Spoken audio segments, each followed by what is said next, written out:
دنیا کے سب سے بڑے بر-اعظم ایشیا کی کہانی صدیوں پر محیط ہے، جہاں قدیم تہذیبوں سے لے کر جدید ریاستوں تک ہر گوشہ منفرد تاریخ اور خصوصیات کا حامل ہے۔ ایشیا کا رقبہ 44.58 ملین مربع کلومیٹر ہے، جو دنیا کی زمین کا 30% ہے۔ اس بر-اعظم میں تقریباً 4.7 ارب افراد رہتے ہیں، جو دنیا کی کل آبادی کا 60% ہیں۔ یہاں مختلف خطے موجود ہیں، جن میں مشرقی ایشیا، جنوبی ایشیا، وسطی ایشیا اور مغربی ایشیا شامل ہیں۔ اہم ممالک میں چین، جاپان، بھارت، پاکستان، ایران، ترکی اور سعودی عرب شامل ہیں۔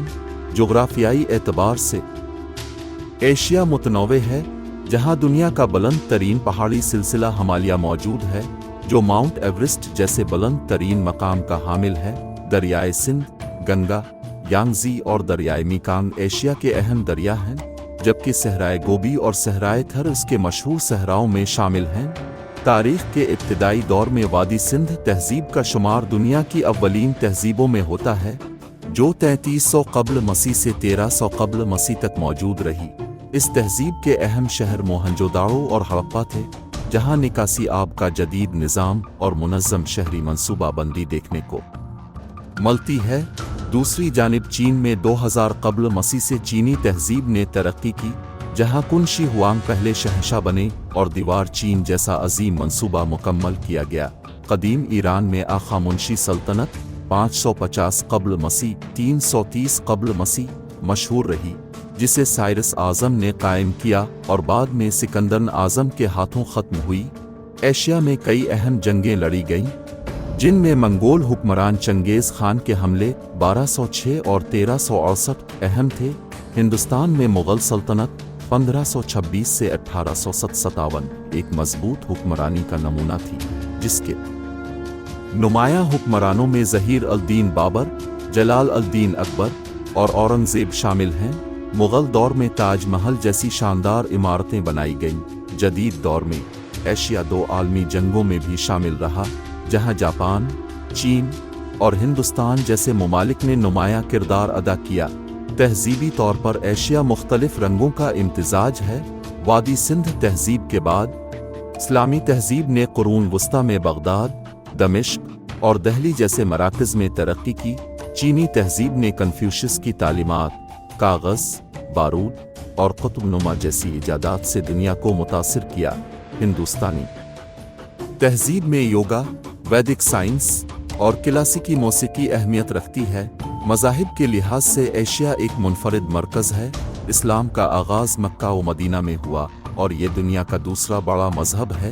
اس کی مشہور عبادت گاہوں میں مسجد الحرام، مسجد نبوی اور مسجد اقصی شامل ہیں۔ ہندو مت کی جڑیں قدیم ہندوستان میں ہیں، جس کی مقدس کتابیں وید اور اپنشد ہیں، جبکہ اس کی عبادت گاہوں میں کاشی وشواناتھ اور جے پور کے مندر شامل ہیں۔ بدھ مت کے بانی گوتم بدھ تھے اور اس کے اہم مقامات میں بودھ گیا اور لداخ کے گومپا شامل ہیں۔ قومیتوں کے لحاظ سے چینی دنیا کی سب سے بڑی قوم ہے، جو مینڈرن زبان بولتے ہیں۔ ہندوستانی قوم مختلف زبانوں اور ثقافتوں کا مجموعہ ہے، جبکہ عرب قوم اسلامی تاریخ میں نمایاں کردار رکھتی ہے۔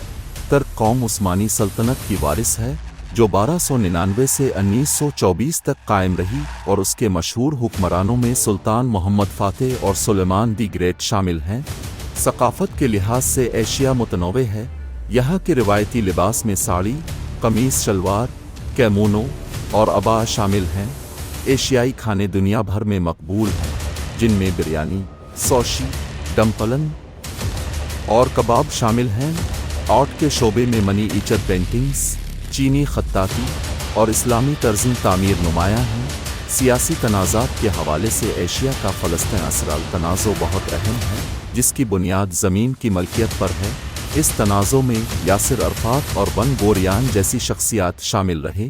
کشمیر کا مسئلہ بھارت اور پاکستان کے درمیان تنازع کی ایک اور مثال ہے، جہاں شیخ عبداللہ اور قائد اعظم اہم کردار ادا کرتے رہے۔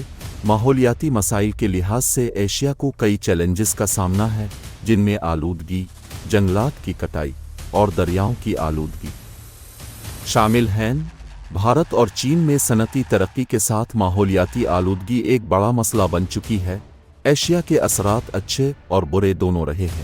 مثبت اثرات میں دنیا کی معیشت میں 40% حصہ جاپان اور چین کی ٹیکنالوجی اور ثقافتی تنوع شامل ہیں۔ منفی اثرات میں سیاسی تنازعات، فرقہ واریت اور غربت شامل ہیں۔ یہ ایشیا کا ایک مختصر لیکن جامع جائزہ تھا۔